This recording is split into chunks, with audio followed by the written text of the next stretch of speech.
And somebody to add to that conversation is Zenka Caro, who's a brilliant mind in understanding the exo metaverse and an incredible artist. So she has both the left and right brain going, and she has some new information to add to that left brain understanding. So Zenka, so happy to be here with you.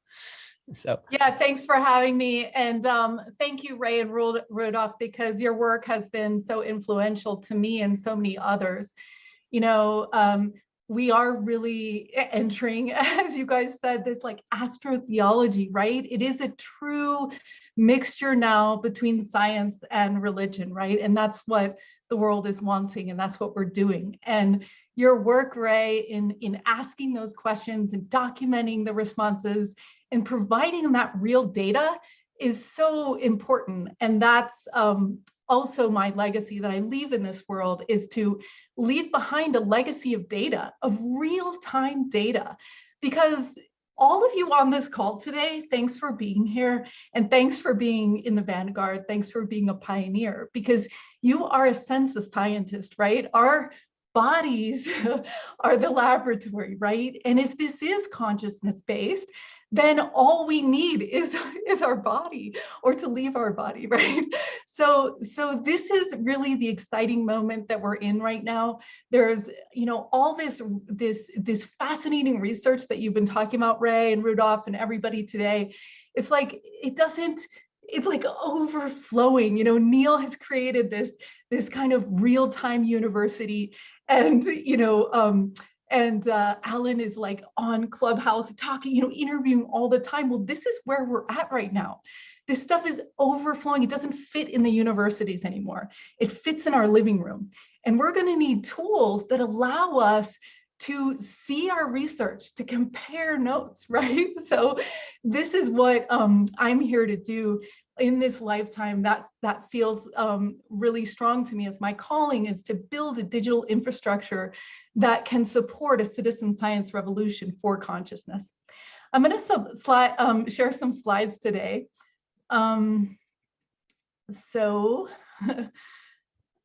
I love that term, citizen science. That is such a great way of putting this. Yeah, citizen-driven science, right? Because all this technology that used to be hundreds of thousands of dollars, you know, is now like $200, right? So we have some tools, and, you know, citizens aren't that great at the scientific method. They're not that great at not having bias and things like that. But we can provide a really good dragnet for, you know, more detailed studies. And we, as Ray has discovered, you know, it's like there's 4,000 people that gave their experience of what happened for them. So it becomes the open source version of this, of what the military may have some things on their end, right? But we have things as well. So my name is Zenka. A lot of people ask me what's going on with your name. So I'll just start out by saying that Zen means balance and Ka means energy. So I was a street artist, as Alan had mentioned, and then I became more of a data scientist and a futurist. So, but I kept that name because I felt that that's kind of where we're going right now. Like both as individuals, we're balancing the masculine, feminine, we're balancing, you know, our chakras, you know, the way that we see the world, we're coming into a maturity. And on the other side of that is the wisdom age, right? We're going to be able to do things we've never been able to do before. And I think that we are in some sort of a phase transition. I'm going to talk about some of the numbers in science and big picture data. So my superhero power, and we all have it, one is that I'm curious. I'm really curious about everything. You know, it's like I have a problem with all this ET stuff being like shoved under the rug, because to me it's the most basic question, like, are we alone? You know, it's like, wow, it should be in every school, in every country. This should be a basic question that we get to keep asking ourselves year after year. You know, do we live in a frequency gated, right, dimensional reality? Like when we raise into different frequencies, can we see different things? You know, how does it work, right? Are we all ETs having a human experience, right? Are we living in some sort of holographic thing where our higher selves are in fact from other lands? how do we advance science using collective wisdom? So I'm going to talk a little bit about who I am, and we'll go into the big trends research that I've been doing on disclosure.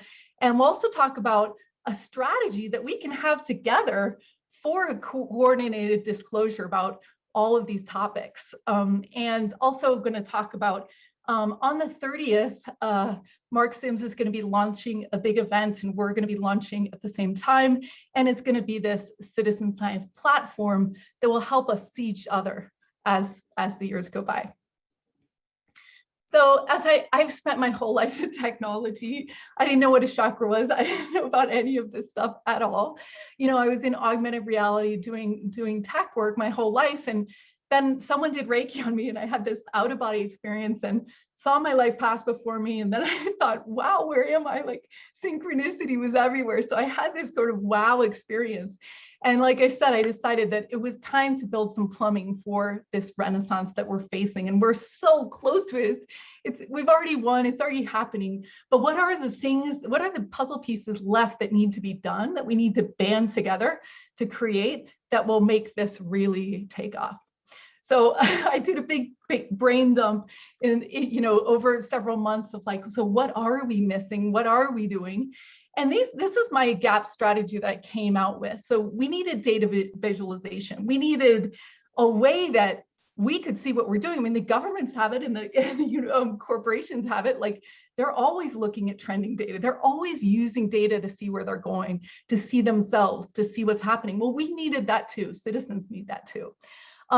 Citizen science, I've already put the plug in for how amazing of a time it is right now, how we can do our own research on out-of-body experiences or meditation or healing, etc.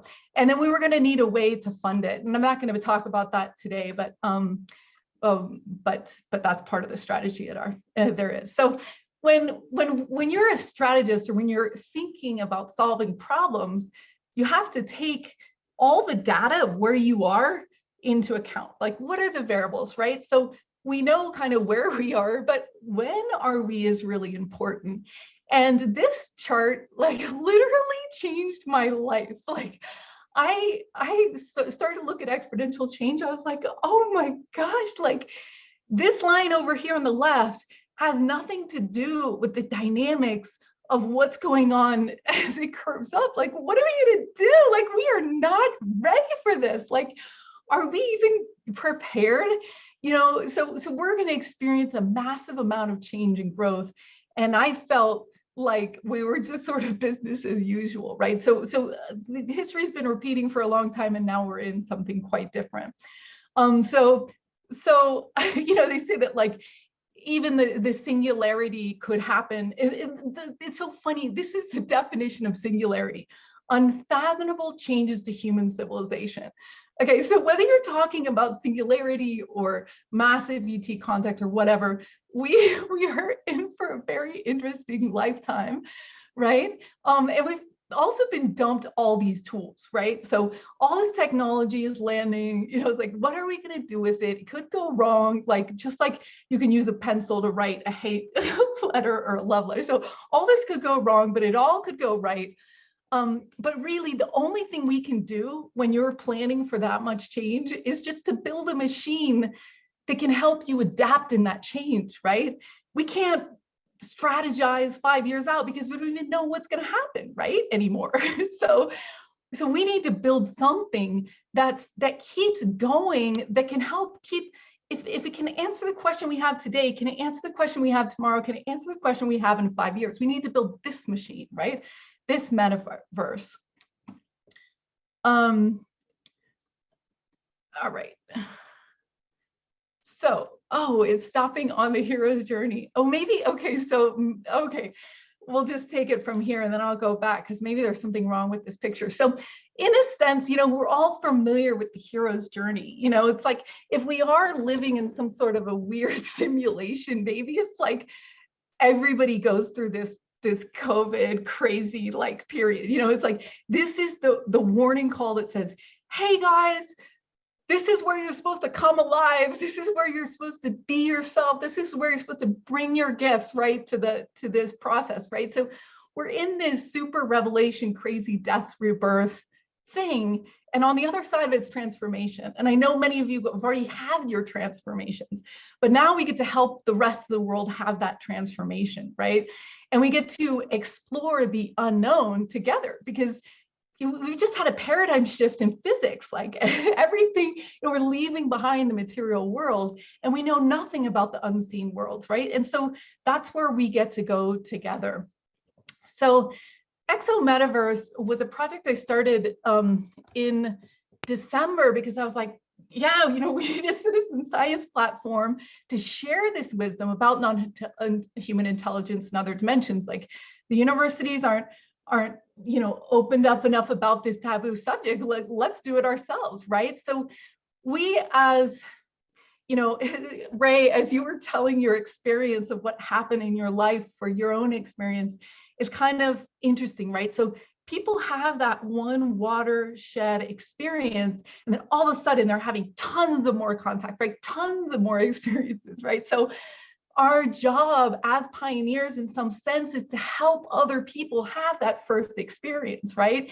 And we're going to measure how those first experiences happen, and then get people to the least path of resistance, right? And we also need to share our voices, and we need to share what's going on in the community and our best resources. So we do surveys every other week, collecting all this data. We'd love to do a collaboration with Ray in the future to continue his amazing work. So for me, the disclosure strategy for our community is, number one, join together and look at our patterns. Look at this data in real time. Like, are more people talking about UFOs? Are they not talking about, the good news and the bad news? Are they not talking about UFOs? So we need to see this. We need to have like a dashboard that we can all as a community go to and watch this stuff and see what's happening. Is what we're doing working? Is it not working, right? And we need to check our assumptions. It's like, I've started to realize this recently, it's like, I'm already down the rabbit hole, but there's some things where I'm like, wow, is like, let's say, is Reiki healing possible, or whatever things it is that we've assumed were not possible and now we can, so we are gonna have to keep readying ourselves to just be curious and to check our assumptions. So what is the data telling us? What is our experience telling us? What is going on, right? And we need to propel a new narrative. Like, what story are we telling ourselves, you guys? That is how we advance this experience. If this is some sort of a holographic dream or a consciousness thing, then that means that we need to create a tipping point if we want to have this cool galactic future, which we're already in. But I mean, then the narrative is the way to spread that mimetic desire. And if the desire in the mass population reaches a tipping point, it will be created for us to have this experience, right? So when, I know Mark Sims is doing artists for his event, the Harmonic Convergence 2001. Artists is important, musicians are important, they slip through the radar, right? And they're this exciting thing that people remember and talk about. So I encourage all of you to tell stories, to talk about this stuff, to share music, to share art, create art about this love and curiosity of dimensional and reality, right? So I'm going to go through these three things and show you some research, right? So one of the things that I was really blown away by is the index of human mass excitability. So when you were looking, if you want to know what happens in the future, zoom out, look at the patterns first, like the big patterns, right? So this is a pattern that happened from 1750 to 1920. And on the top, you're seeing major historical events, wars, inventions, things like that. And on the bottom, you're seeing sunspots, right? So the way that the sun coronal ejections hit our Earth, right, and create an anomalies in the ionosphere and the electromagnetic fields, it excites humans, just like the full moon, right? It's like more crimes happen. So this is it. Look at that pattern, right? So one of the things we have to realize is that in about 4 years, we're going to hit a peak, right? Now, we're in solar cycle 25, so it's every 11 years. So as you can see, the last two of these are low, right? So we're heading right now out of an apathetic period. Okay, so if you think the world is in conflict and acting crazy right now, imagine in 3 years from now, right? So we have got to have this peace movement move forward, because that means we can do renaissance instead of chaos and war, right? So I don't know what's going on with the universe, that they're giving us 2 years of relative mellowness, but that's what's happening, right? It doesn't feel really mellow. So the Maharishi effect is something also very interesting when you look at big patterns, right? It's this idea that, when people come together in a certain ratio, right, we can control the experience that we're having. So when, the Maharishi University is so amazing. They got exactly the calculation of the people that they needed to do this meditation. They're shipping people in from India, right? They're meditating day after day. And they, the homicide rate changed, the violent crime changed, right? So it was this really interesting thing. And what's so cool is that they, it lasted for several years afterwards, right? It's just like so amazing, right? And they've gotten all these things, of like, being able to reduce wars and things like that. So as Hart Math would say, like, be conscious of how you feel to feed the field, right? So the way that you're in harmony or not harmony is kind of affecting everything, because we're adding up, right? My friend was talking last night about using the golden mean to predict the stock market, and they've used the excitability index to do that as well. So there's patterns all around, and we need to look at them, right? Where are they? This is another really interesting thing. We've got a lot of shame in our society, and Brene Brown has been like super popular because she started talking about shame and nobody else was talking. It was like, wow, it's like, so we've got a lot of people in the world checked out and kind of sleepwalking. And, it's time to bring people back into the connection with themselves. So if we're noticing a thing that everyone's checking out, whether it's like with TV or drugs or computers or games or whatever, that's also a trend that we can watch. And that's also something that we can pull to correct. So let's talk about assumptions. Ray was so brilliant with his book because they started to take these taboos and like, oh, everybody, everybody's crazy that sees you up, or you know what I mean? And they started saying, no, no, no. And here's the data, right? This, we're working on a map with Greg Heller and Kenny and Daniel Rashkin and a bunch of people, and Costa of ET Let's Talk and Mark and a bunch of networks. And eventually we want to take some of the data like Ray has been doing and like we have been doing and actually put it on a map. Like, wouldn't it be amazing to be able to go to Arcturus or Syria and then see the people's experiences that they've cataloged, that they've told, that they've written, right? So this is, this is a map of ET contact, and our assumption might be that, wow, nobody's having contact, the government needs to disclose something. But actually, when you look at data, your assumptions change. Like, I've had people look at this map and they go, wow, that's really cool. It's happening, right? So this data and this data visualization can really help us. On the harmonic convergence last year, I did a huge study of just how do we make contact? What are the modalities? And I know Grant Cameron's also studied this, Ray's studied this.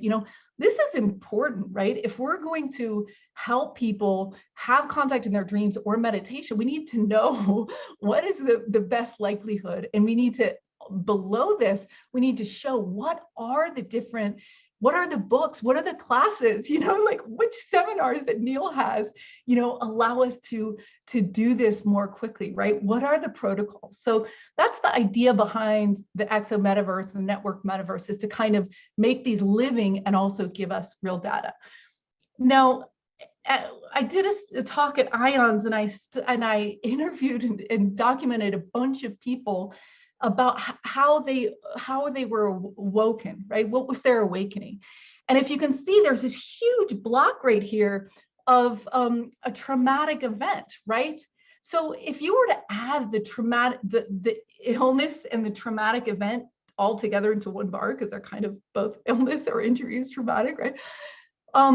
You're going to go all the way across the board, right? So again, like that may be why all this COVID stuff is happening, right? It's a way to help people wake up. And we want to guide people, you know, in other things, books or films or aha moments, you know, as Ray realized, is that when people have their first contact experience, boom, they're all of a sudden transformed from A to B, totally, you know, altruistic, you know, loving, empathetic, right?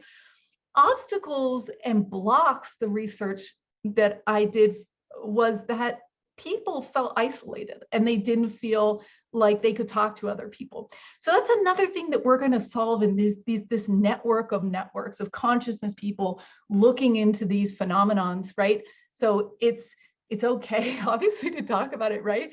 And we want people to know that when they have that experience, they can come to this huge network, find whatever organizations they feel akin to. So this is totally outdated, right? The you know, Google outdated.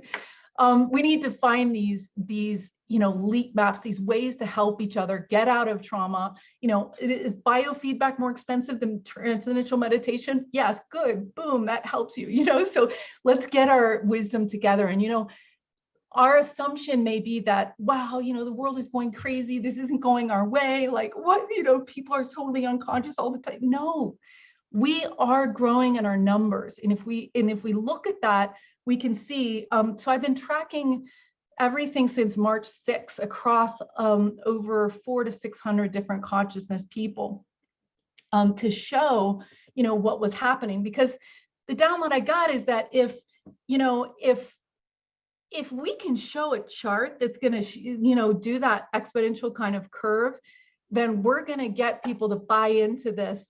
Oh, look, the radio said yes. We will talk about that a little bit, but then you can get a lot of penguins jumping off that cliff because they're saying, I can see where this is going. I want to be a part of this. So it goes, you know, you really get, if we can show people where this is all going, people are going to be less scared about readjusting their worldview, right? So this is Google Trends, and we can see that spiritual awakening is growing from 2004 to today. And this is people searching for this, this term. Starseed again, you know, that's also increasing, right? Palladians, right? So it's like so spiking, it's like not even in the chart. This is fascinating. Let's get all the Palladian experts together and pull their knowledge and visualize it, right? Octurians, elder races. Nobody was searching for that in 2009.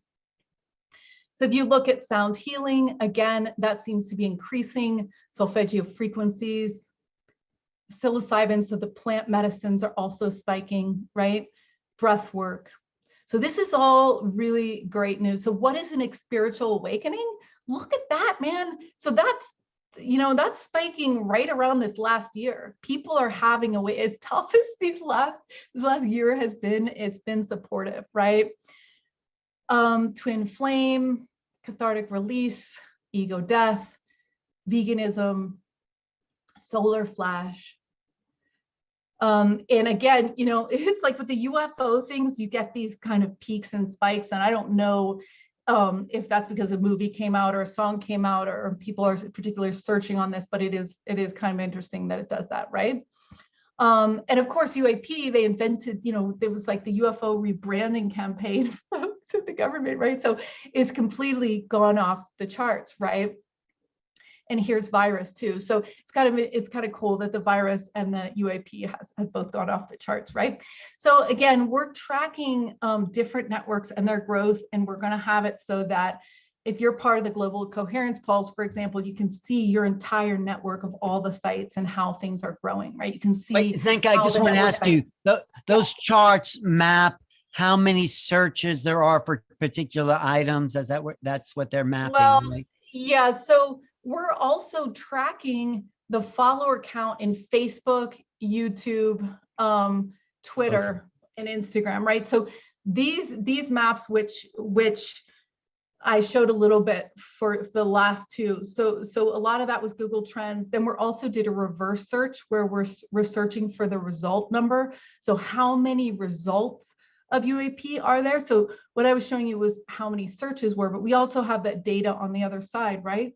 That we custom programmed and everything. And this right here is tracking the follower count. So that's an indication of are our heroes in the consciousness world, are their followers growing? You know, it's been going up and down for some of these because, you know, they say something controversial and then all of a sudden they lose whatever, 10,000 followers or something like that. So it does go up and down. But yeah, so we've been doing all these interesting surveys, you know, about the Nelson Mandela effect, you know, mass meditation and reality, right? So all of these are archived, and it'll be interesting to see as our numbers increase in the network, you know, how you know, how we feel about all this stuff, right?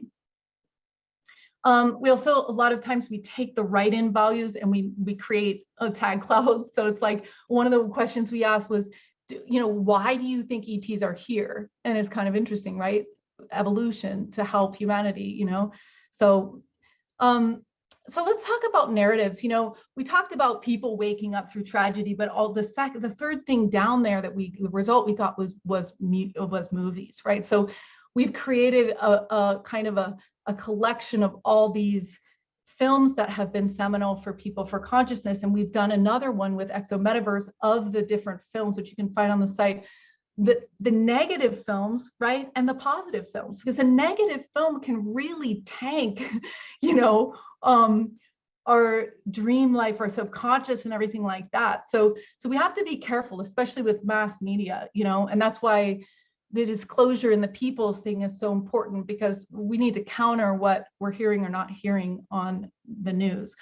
One of the things we realized was that you can't show a bunch of statistics to someone and have them want to make contact. You know, it's like really dry and cold, right? But if you listen to someone telling about their first contact experience, then you're like, wow, well, maybe I could have a contact experience, you know, wow, what would that be like, you know? So we think that we encourage this entire network and community of people to join in this community hashtag. We're going to be setting up a whole board right now. We're just doing it locally with our work, but we want, you know, we've talked, you know, we've put some feelers out. I won't mention names, but this is something we really want to emphasize in the next couple of years as this mimetic like invitation to have these experiences. And so we use these hashtags, my first contact and my best contact. And so that way you can just pull from any YouTube, wherever they're placed on your own site, pull into a central a dashboard where people can share these stories. And like I said, again, we want to map all these to maps, right? So that we can start exploring. So the post-taboo research buffet is getting super exciting. I feel like this is part of the narrative that's so fun to tell, is this like, you know, spoon bending, you know, it's like all of these things, these citizen science things and things that, you know, were too taboo to research for tenured professors are now in our lap. You know, we have instructions on how to do spoon bending parties, Oda's rice experiment. These are consciousness experiments. And even, you know, I took it to my kids' preschool and their minds were blown. I mean, it's like you know, you tell the rice you hate it and you tell the other rice you love it. And then in 3 weeks, like one is rotting and one is not. You know, it's just like, this is the kind of things you have, just like the spoon bending, you walk out of the spoon bending and you have to question how you've organized reality in your mind, right? So Mark Sims and Jimmy Blanchett has been doing this radio research, which I've also been so excited to do, right? Which is, we put two radios on the same channel, they make the same sound if you say hello, but then all of a sudden they're giving different signals. So I personally believe that we're having interdimensional contact, right? Which is like so cool, right? It's like this phenomenon now is in the hands of anybody with $30 to buy a radio. And if you buy two, it's like whatever, you know? So this is we're breaking the laws of traditional physics. We don't know what's going on, but this technology is super cheap and available, you know, and we've talked a lot about Edgar Mitchell and ions, and, you know, it's like Dean Radin, I'm like a super huge fan of him. And they've been using, again, toys, right, to measure spooky action at a distance or entanglement, right? So one person in one room will think about all those like hairs on that ball moving to one side, and they've got another one in another room and they both move to one side. So they have cameras, and they're doing this super scientifically, right? Because they're scientists, but it's just really fun. We've been mapping brain waves of channelers, you know, looking at different energy medicine, you know, using your voice, you can almost tell what's wrong with you and stuff. So there's all these cool things, and like we really need a platform. You know, that's why I started this nonprofit, is we need an open source platform where we can come together and say, you want to learn clairaudience? Cool. Here's the best classes. Here's how to start. Here's what, you know, the procedure. This is what we found is the most, you know, because it's our birthright that these mystery schools open up, right? And that we share our information, and we're going to need a container for that. And that's what we're building. So I just, in the closing, I just want to say, you know, things are getting, I mean, last year was kind of crazy, but this year could it get crazier? I think it might get crazier, in which case there's a lot of emotions and a lot of polarization, a lot of people feeling one way or another about something. But I'm just like, I'm realizing that, you know, I started Exo Metaverse because someone convinced me that the US government was going to do a false flag, and that they were going to say that the aliens were negative, and they were going to have all this fear, and it was going to be military excuses, and like that we were going to do. And I got so freaked out. I was like, that cannot happen. We have to band together to tell a different story, and we're going to need numbers, right? So in a sense, that fear and negativity caused me to birth something really loving and beautiful. So remember, like, everyone's sort of playing their part, and there's a lot of people, you know, hurt people, right?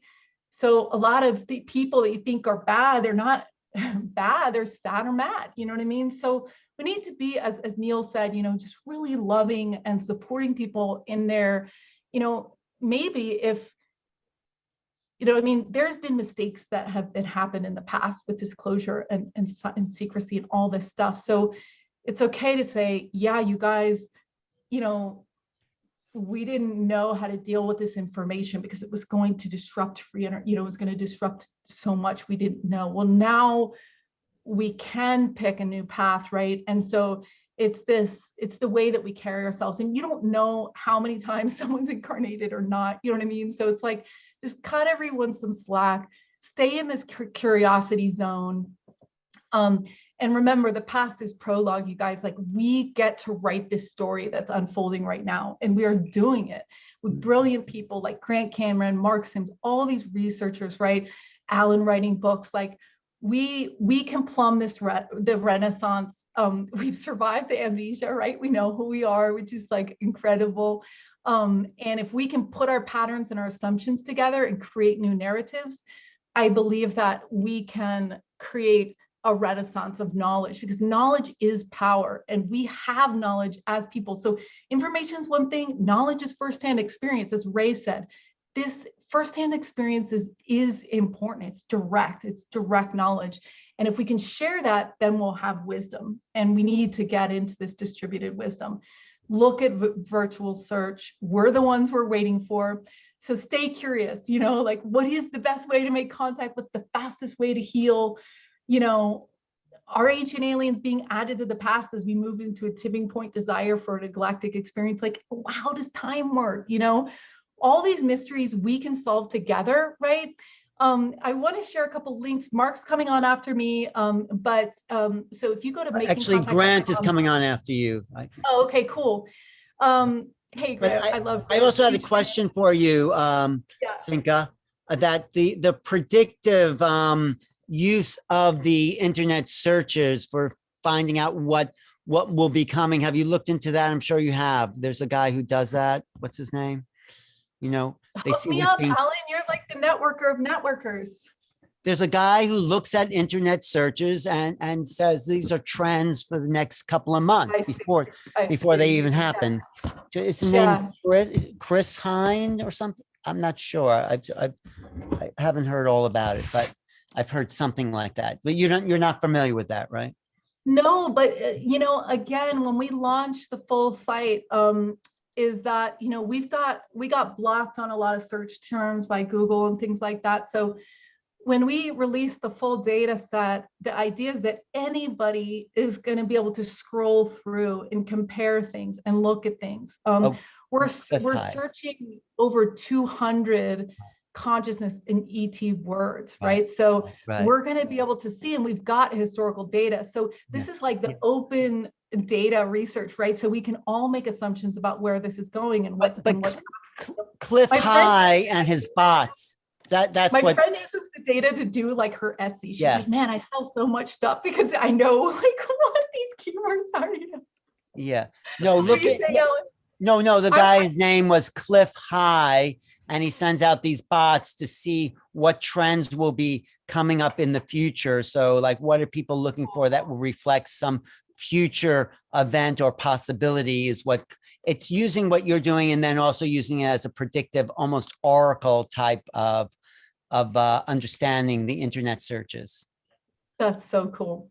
Yes. Well, I'm going to stop screen sharing so we can take a few questions if there is any, but I just want everyone to grab these URLs. So again, the first URL is going to be Mark Sims doing his citizens disclosure initiative, right? So we're going to host some of the contact reporting and also some of the network intelligence for his new project, which is going to launch at the Harmonic Convergence on July 30th. So he's going to be a node in the network, just like ET Let's Talk and other communities, right? That are going to be using the resources that we're creating as an underlying infrastructure for them. So I encourage you to get on that to get notified when the tickets come on sale. And then if you want to keep up with our work, go to exometaverse.org and click get on the list. We have a membership of $4.44 if you want to support the nonprofit and the programmers and Daniel's salary and things like that.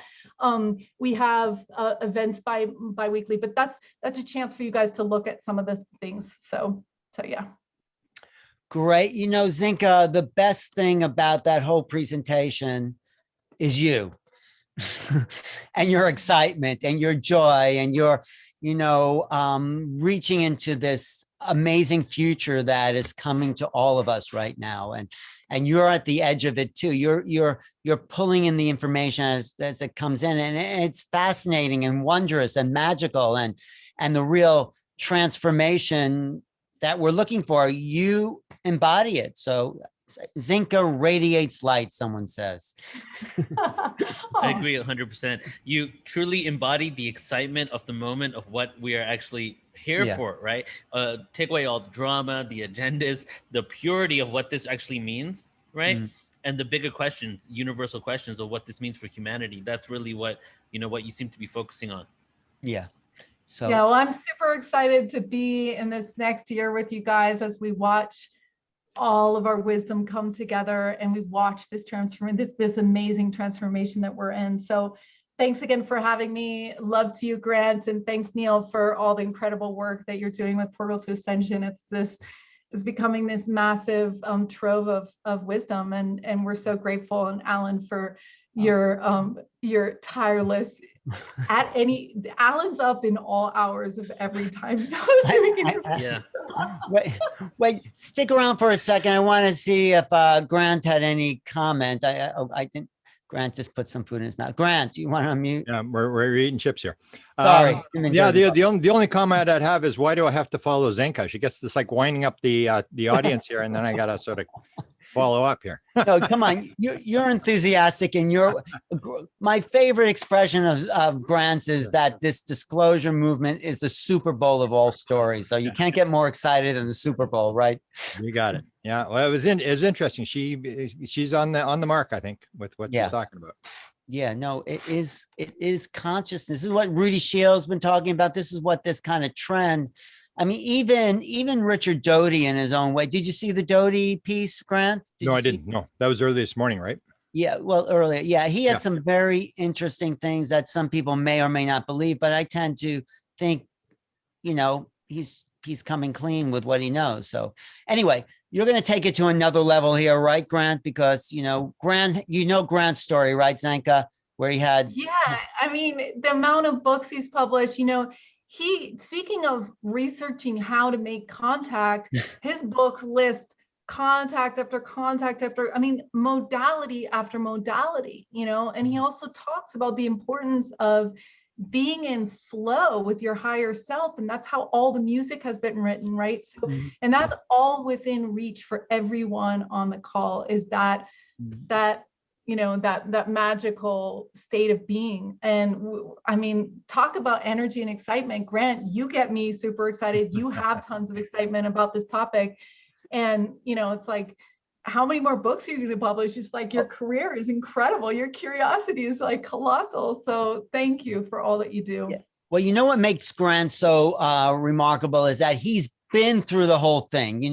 He was a hardware guy. And then, he had the sighting in 75, and it's like, oh yeah. And then he classified all the US presidents, I think from Roosevelt onward, their relationship to the UFO field. And then he had this revelation listening to Colin Andrews, I think was. Yep. And it's like, boom, oh no, it's not about hardware or presence, it's about the contactee, it's about consciousness, it's about the software. And so you've kind of bridged what the world itself is sort of going through now. Oh yeah, there's hardware, there's UAPs, there's something. And then I think it might be predictive of where the planet is going as we wake up to this idea of consciousness, what Zenka just laid out. So there's parallel movements within this kind of disclosure momentum that we're seeing in individuals. I think there's a term in biology for that, where the species, the individual recapitulates the evolution of the species. I think it's philology, imitates phenomena, something. There's this Biomimicry? something like that.